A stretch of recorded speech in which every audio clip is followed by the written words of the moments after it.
Hello again, everyone, and welcome to Reading Mark Together.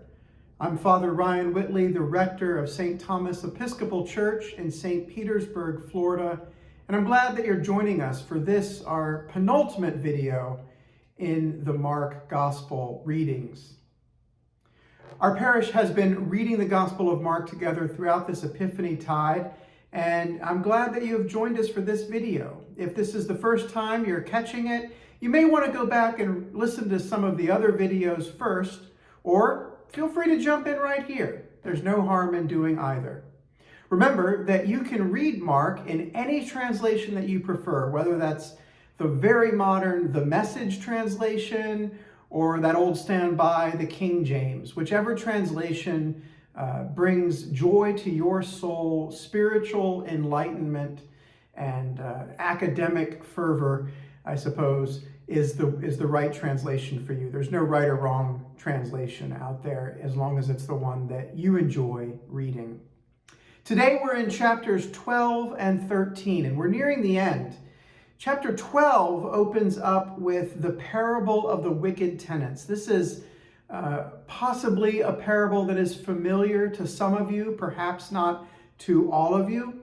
It will move on from that parable to develop into a series of more of those rhetorical trap questions for Jesus that we talked a little bit about last week. One of those questions will center on paying taxes, and another one of those questions will center on the resurrection. You have to remember who these two groups are that are posing these questions to Jesus in order for their full rhetorical impact to occur for you. The question about paying taxes comes from the Pharisees. The Pharisees are a super legalistic group of people, right? I've always tried to describe them as folks that are, while driving down the road, if the speed limit is 45, Pharisees are going to drive at 40 miles per hour just in case they accidentally go over 1 or 2 miles per hour. They're still going to be within the speed limit. That's who the Pharisees are. So you can start to understand why a question about paying taxes might be particularly important to them. Now, the Sadducees are an equally interesting group, right? So they're a group of Jewish people who do not believe in the idea of a resurrection of the dead. Now, you might be surprised to hear that, right? You might be surprised because you thought resurrection was a Christian concept. Well, it is, but it has a Jewish precedence. See, the further along the Jews got in history and the more their sort of national grievances or satisfaction for their national grievances got delayed and delayed and delayed, the doctrine of a resurrection starts to show up in around 100 to 150 years before Jesus even. So Jesus is not the first one to talk about that.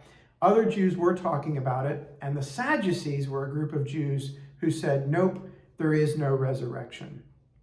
So the narrative impact that these two rhetorical trap questions have is to demonstrate how hostility towards Jesus is coming at him from all sides, from every possible direction. But the spiritual impact is to demonstrate in the question about taxes the primacy of God, and in the question about resurrection, where we place our hope. There's a third question too here, and that one is about which commandment is the greatest. And the way that Mark has Jesus answer this question harkens back to his Jewish roots. You kind of have to read this both in the present and in the past tense to understand. The present tense, because it's as a gospel, it's happening right now as you read it. But the past tense too, because when the gospel was written, it's 30 or so years after the events of Jesus's life.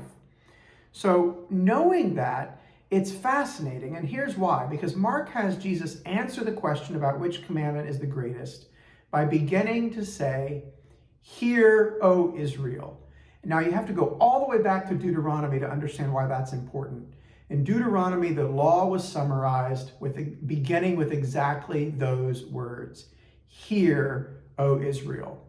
In the Jewish tradition, it's called the Shema. Shema is the Hebrew word for to hear. So it's sort of fascinating, if you read this in the gospel past tense, to realize that 30 years into the Jesus movement, which is to say 30 years into the Jesus movement as distinct from Judaism, the faithful are still being taught a Jewish prayer, the Shema. Now, Jesuit scholar Father Daniel Harrington points out that this is even more interesting because it comes in the middle of a chapter that seems to point some blame at the Jewish leaders in Jerusalem for rejecting Jesus as the Messiah. Now that you know that, go back to the beginning of the chapter and read the parable of the wicked tenants again through that lens. And Jesus' reply about the greatest commandment will take on an entirely different shade of meaning for you. Chapter 12 ends with the very familiar story of the widow's mite, an easy enough story for even any sort of person even remotely familiar with the gospel to interpret, right? On the surface, at least. But there's two things that I want to show you that help you think deeper about this. The first is, it's easy to point the finger at the religious professionals who are getting jabbed by Jesus's comment here and say, oh, look at those guys. They're nobodies. They're no good. She's the paradigm of virtue here. But you need to remember that in a lot of other places in Scripture, scribes and Pharisees are praised as models of faithfulness. Even in the Gospels, this happens. In Matthew's Gospel, for example, Jesus says that our righteousness as Christians needs to exceed that of the Pharisees. We're not rejecting a Pharisaical model. We're saying we need to be even more Pharisaical than the Pharisees. So you have to nuance your understanding of this particular pericope here. It's not an indictment against all religious professionals, he said uncomfortably as a religious professional. It's just an indictment against the ones that are exploitative. The second thing to keep in mind here is that it's easy to praise this widow for her extreme generosity, but when you read on and you realize that chapter 13 is going to open up with Jesus's prediction of the destruction of the temple, she might become more a figure to be pitied than praised. And the religious system that accepts her generous donation, well, it suddenly doesn't look so good.